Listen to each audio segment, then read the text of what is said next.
Hey guys, welcome back to video 3 of the Reddit Ask Me Anything, and we're going to jump into the questions. I'm going to try to do a little bit of speed round since a lot of the serious questions have already been knocked out.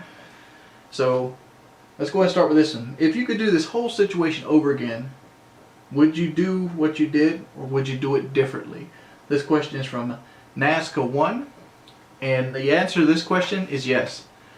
If I had to do everything over this last week again, I would just have went on the trip. If I knew that there was going to be this big of a fallout for not going on this trip, I would have went. Mainly just to avoid the headache. I mean, because it would have been me taking the easiest route out. It would have been easier to go up there and hang out than it would have been to sit here and take abuse for like almost 5 days in a row. And still there are people using this as an advantage to kick me when I'm down.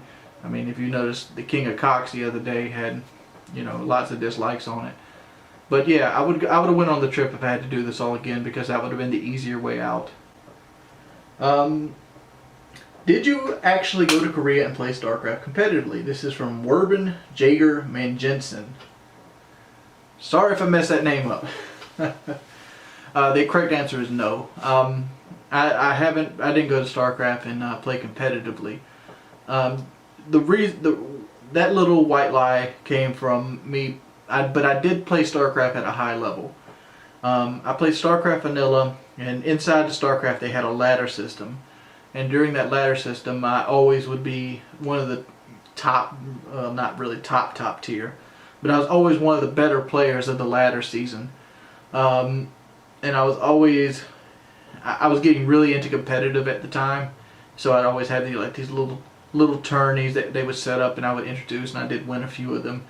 But what happened was Brood War came out, and with Brood War coming out, I kind of lost interest because I kind of was really waiting on Diablo 2, because Brood War came out in 98 and Diablo 2 came out in 99-ish, 2000.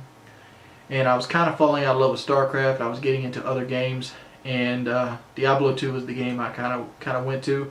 So yeah, in Starcraft Vanilla, I was a competitive player.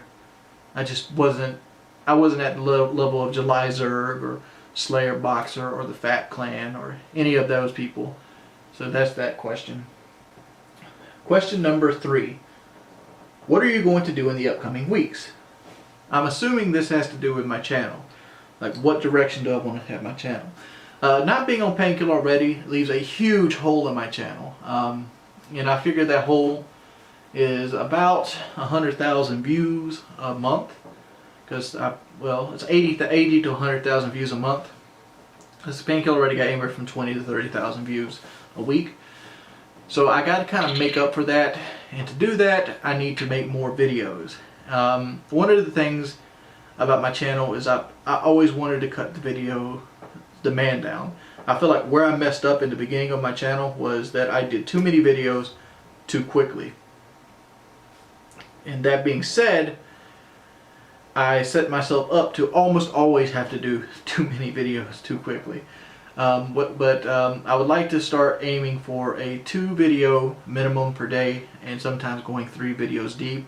And that way to make up the views for Painkiller already, which is like 80 to 100,000. So that's that. And I'd also like to get back in touch with the community, and maybe even find another group of guys to hang out with, and maybe even spawn another podcast off with it, because I still to this day love podcasting. There was things about Painkiller already I didn't like or we didn't agree on, and I don't know, see if thunder can strike twice with the podcasting. I'm not going to rush into it. I'll probably take part in a lot more podcasts now, since I don't have 4 hours on Friday to do anything, which I have normally set aside for PKA. So if you got a podcast out there and you want a guest, I'm your man.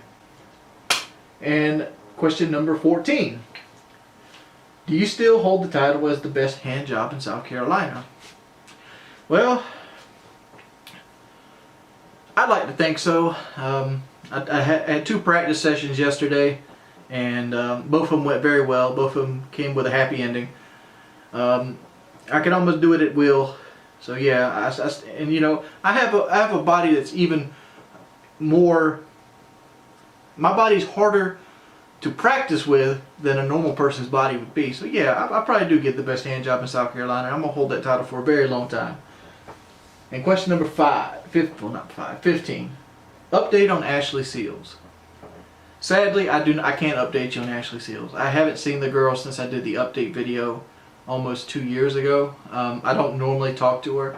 For those you don't know, Ashley Seals isn't a friend of the family or anything. What happened, for a quick backstory, I used to, partially own a place called Joanne's Kitchen, and it was a little restaurant attached to a convenience store of a company called Sun House.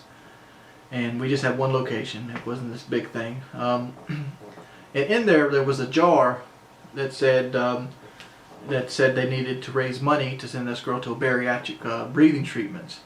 And the jar was just pitiful. We had like just little sums of change, and it probably had $25 in it. The Shriners raised like $300 or something like that for the barbecue cookout, which I love the Shriners to death.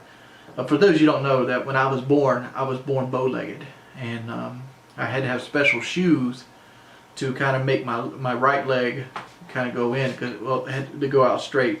Because if this is a normal person standing, my right foot kind of came in like this, and I had to wear a special kind of shoe up to about age 5 to get my legs to kind of like straighten out and the bone to go straight.